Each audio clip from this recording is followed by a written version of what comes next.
Right of further better ये adjustment में दिया हुआ, और आपको जो ट्रायल बैलेंस है,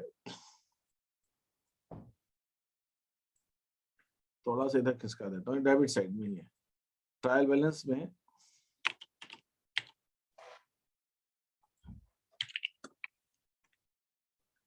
डेटर्स दे रखे हैं और बैड डेट्स दे रखे हैं। ट्रायल बैलेंस में तो बैड डेट्स भी आएंगे। सपोज डेटर्स हमें दे रखे हैं 50,000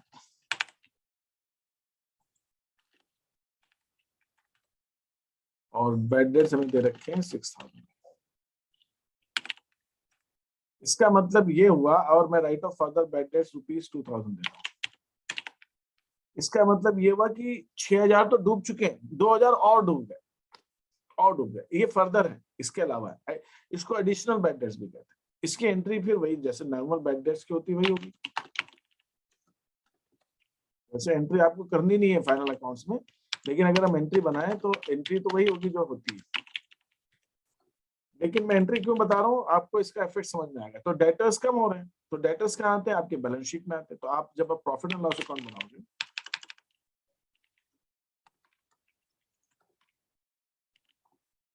और एक आप बैलेंस शीट बनाओगे,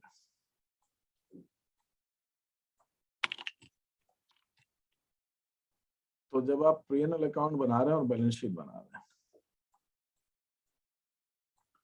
P&L अकाउंट का डेबिट साइड बड़ा कर दे रहा हूं मैं, क्योंकि डेबिट साइड का ही आइटम, और बैलेंस शीट वैसे तो लाइन सेंटर में आती है, लेकिन इसका मैं एसेट साइड बड़ी कर दे रहा हूँ सब जाने के लिए, क्योंकि स्पेस उस हिसाब से।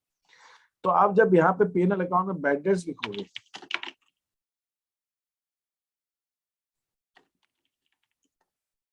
कितना? 6,000 रुपीज। इसके अंदर आप ये वाला अमाउंट ऐड कर दोगे, इसको आप बोलोगे 2,000 और हो गए बैड डेट्स, ये additional bad debts, further bad debts या एडिशनल बैड डेट्स, कितना? 2,000। टोटल बैड डेट्स जो आप लिखोगे अमाउंट के कॉलम में, वो टोटल आप 8,000 रुपीज लिखो। अब ये जो 2,000 बैड डेट्स हुए हैं, इसकी तो आपने अभी तक तो एंट्री की नहीं है। तो बैलेंस शीट में जब आप डेटर्स दिखाओगे, कितने? 50,000। इसके अंदर आपने 2,000 के एडिशनल बैड डेट्स और कर दिए, या फर्दर बैड डेट्स या एडिशनल बैड डेट्स, ये भी माने। अब आपके डेटर्स हो गए 48,000। इसको हम इस ढंग से शो करेंगे। Bad debts debit to debtors, bad debts debit हो जाएंगे और डेटर्स हमारे कम हो जाएंगे। तो ये इसकी एंट्री ये हो रही है, और इस एंट्री का अफेक्ट, ये एंट्री आपको मैं फिर से बता रहा हूँ, आपसे नॉर्मली क्वेश्चंस के अंदर फाइनल अकाउंट के क्वेश्चन में एडजस्टमेंट की एंट्रीज नहीं पूछते, लेकिन अगर पूछना है, अच्छे एग्जाम को होगा तो उन्हें पूछना चाहिए पेपर में, तो पूछना चाहिए, मैं तो पूछता हूँ जब मैं तो अगर पूछे तो आपकी एंट्री तो यही होगी। लेकिन इस एंट्री को आप फाइनल अकाउंट में दिखाओगे कैसे? इसको ऐसे दिखाना है आपको P&L अकाउंट में, और ऐसे दिखाना है आपको इसको बैलेंस शीट। समझा? तो ये है फर्दर बैड डेट्स। और अगर मान लीजिए क्वेश्चन बोला अब इस पे प्रोविजन बनाओ, प्रोविजन फॉर बैड डेट्स, तो प्रोविजन जो बनेगा वो 48,000 पर बनेगा। नया प्रोविजन जो बनाना है अगले साल के, क्योंकि अब तो डेटर्स 48 ही हो गए। 48,000 पे आप प्रोविजन बनाओगे। अगर बोला 5% प्रोविजन, ये बोला फर्दर बैड डेट्स भी बोला, और मान लीजिए फिर इसके अंदर एक और एडजस्टमेंट दिया नीचे, create provision for bad dates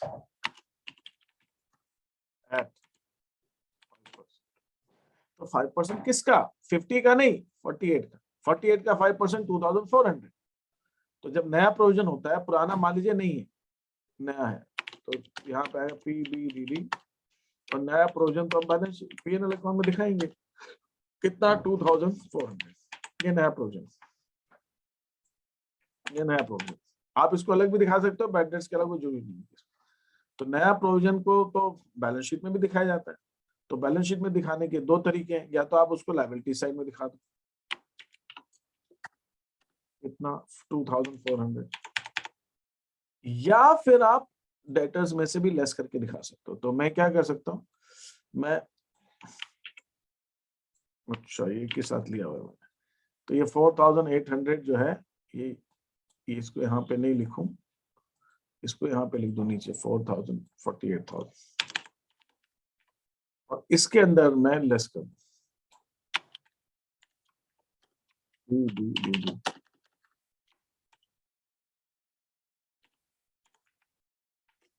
yes और फिर वो लेस करके 45,600 बाहर ले, तो मैं दोनों ढंग से दे सकता हूं। तो I can either show provision on the liability side, new provision, or I can subtract from debtors and show it on the total को मैं ऐसा भी कर सकता हूँ। सर इसको प्लस भी कर सकते हैं ना 2400 को नहीं, बैड डेट्स। प्लस कैसे करेंगे? 48,000 के डेटर्स हैं, 2,400 और डूब सकते हैं।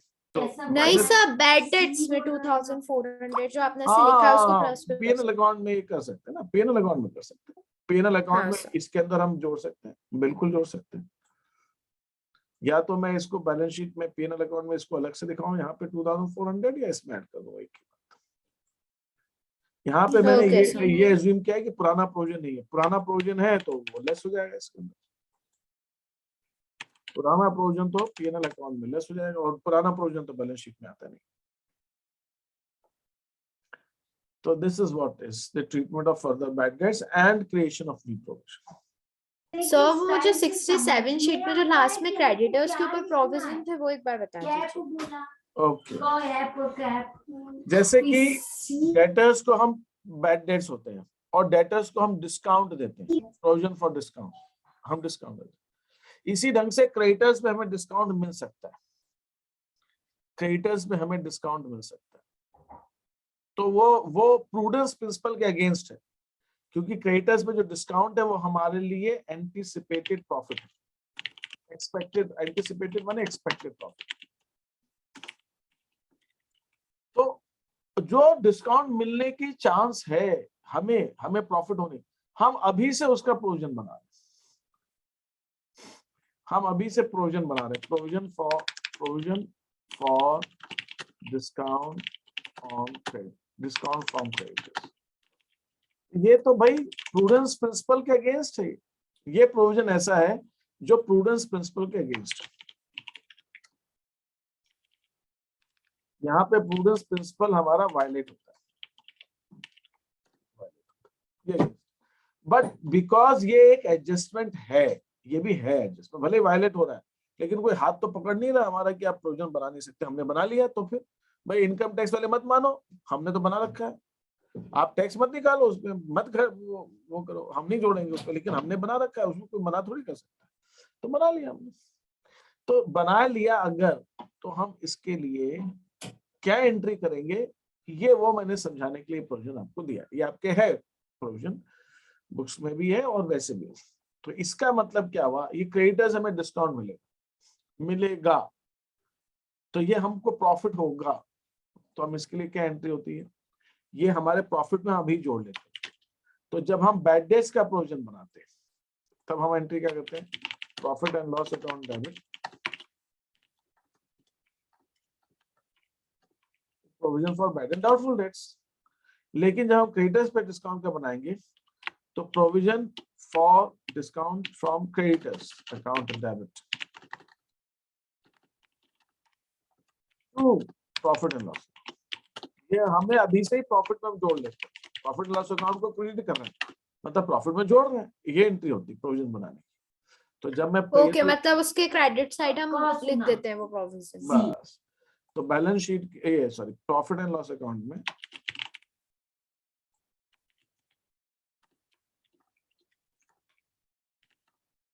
हम क्रेडिट साइड में लिख देते हैं।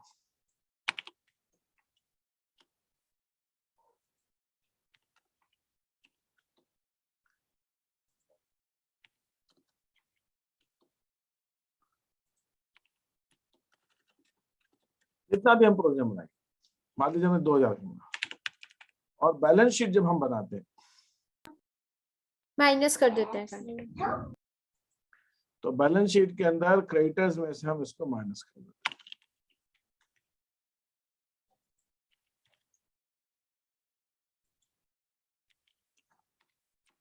क्रेडिटर्स में से माइनस कर देते हैं, इतना डिस्काउंट हमें मिल जाएगा तो हमें कितना पेमेंट करना है, और जैसे मैंने अभी आपको बताया कि जब हम प्रोविजन बनाते हैं डेटर्स पे, तो एक तो बनाते हैं provision for bad and doubtful dates,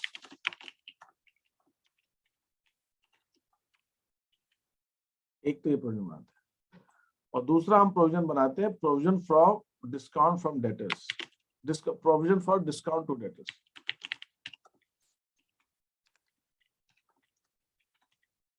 ये भी हम बनाते हैं, डिस्काउंट, दोनों चीज बनती है। तो इसका एक फ्लो है जिस हिसाब से कैलकुलेशन होती है। पहली तो चीज क्या है कि अगर जो बैलेंस शीट, तो ये प्लस होता है ना, मैंने इसको प्लस किया है पहले ये 67 ट्रायल से। बैलेंस में, ये ट्रायल बैलेंस के अंदर जो डेटर्स हमें दे रखे हैं हम पहले वो लेते हैं। इसके अंदर सबसे पहले हम एडिशनल बैड डेट्स घटाते हैं या फर्दर बैड डेट्स घटाते हैं।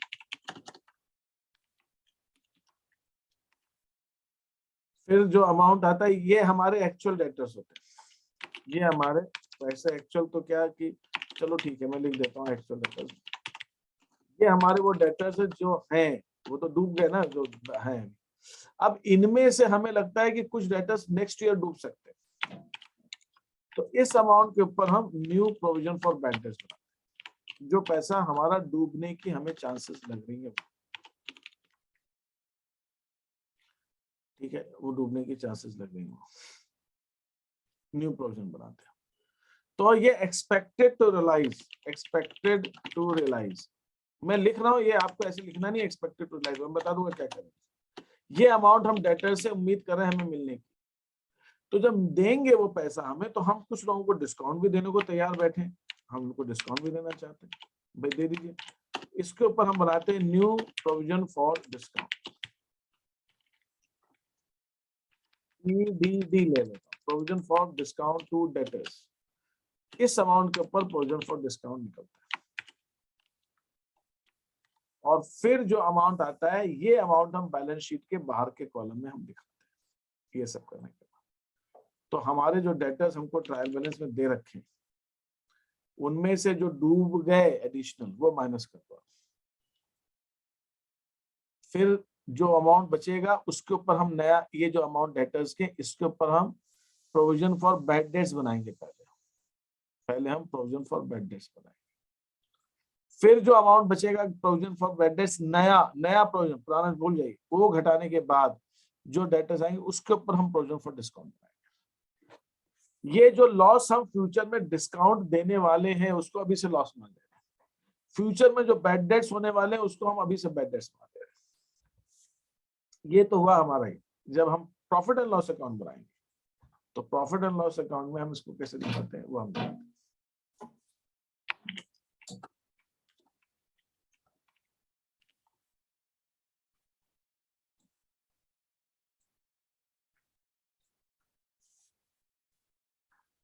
प्रॉफिट एंड लॉस अकाउंट के अंदर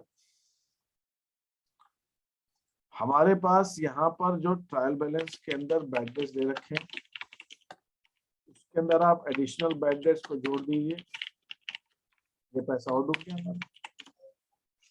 फिर उसके बाद आप नया प्रोविजन भी जोड़ लीजिए इसके अंदर, जोड़ने वाला काम एक साथ कर लो, जैसे कि माइनस की फिगर नहीं आएगी। New provision for bad debt जो नया बना ये, और दो इसके में हम पुराना प्रोविजन लेस कर लेते हैं, और जो अमाउंट अब आएगा that amount will show in the output. ये बैड डेट्स हो गए हमारे, इस बैड डेट्स में एडिशनल बैड डेट जोड़ दिया, न्यू प्रोविजन जोड़ दिया, पुराने बैड डेट्स माइनस कर दिए प्रोविजन, तो ये नया टर्म होता है। और अगर डिस्काउंट है हमारे पास, यहाँ हम डिस्काउंट अलाउड जो हमने दिया डिस्काउंट, अगर इसमें भी कहीं एडिशनल बैड डिस्काउंट दिया है तो कोई नहीं, नॉर्मली तो नहीं होगा एडिशनल डिस्काउंट, लेकिन अगर है तो मैं लिख नहीं रहा हूँ उसके। फिर इसके बाद old new provision for discount on to debtors, इसमें लेस कर दीजिए old provision for discount, less कर दिया, और जो अमाउंट आएगा वो हम बाहर लेते हैं।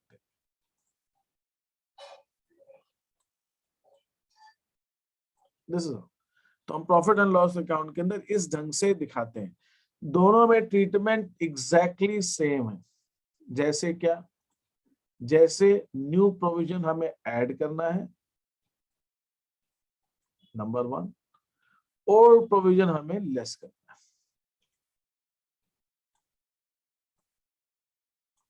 That's it.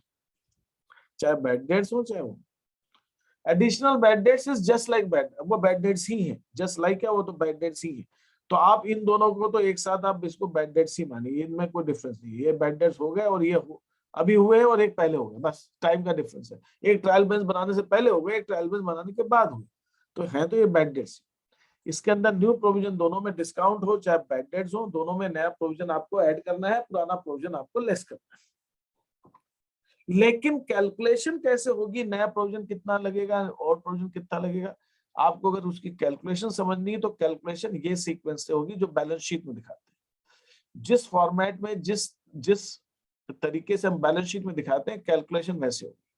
पहले जो ट्रायल बैलेंस के पास में आपके वो है, क्या कहते हैं, डेटर्स, उसमें से आप पहले अगर एडिशनल बैड डेट्स एडजस्टमेंट में दिए वो घटाइए, फिर आपके जो डेटर्स बचेंगे उसके ऊपर आप नया प्रोविजन निकालिए, और फिर उसके बाद प्रोविजन फॉर डिस्काउंट आप इसी में से माइनस करेंगे। यहां पर हम प्रॉफिट एंड लॉस अकाउंट के अंदर डिस्काउंट और प्रोविजन अलग और बैड डेट्स अलग अलग दिखा सकते हैं, लेकिन बैलेंस शीट के अंदर दोनों का डेटर्स ही लेना देना है। तो चाहे वो नया प्रोविजन फॉर बैड डेट्स हो चाहे प्रोविजन फॉर डिस्काउंट हो, दोनों माइनस तो डेटर्स में से,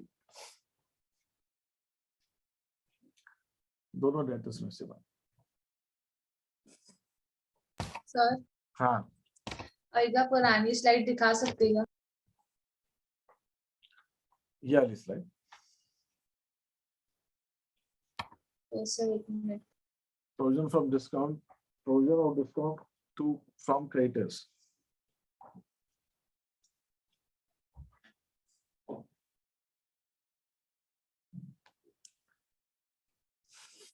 हाँ जी,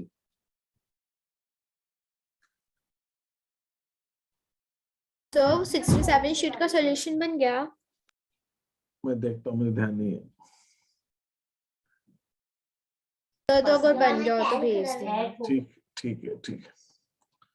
और बताएं, और कोई question?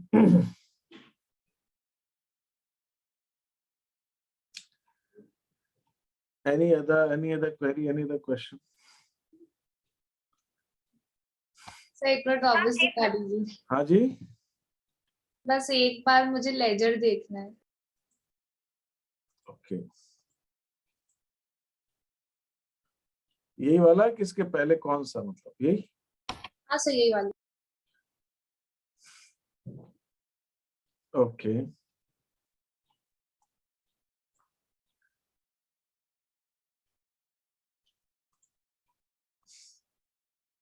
okay, now tell me any other query that you have. Sir एक क्वेरी है, लेकिन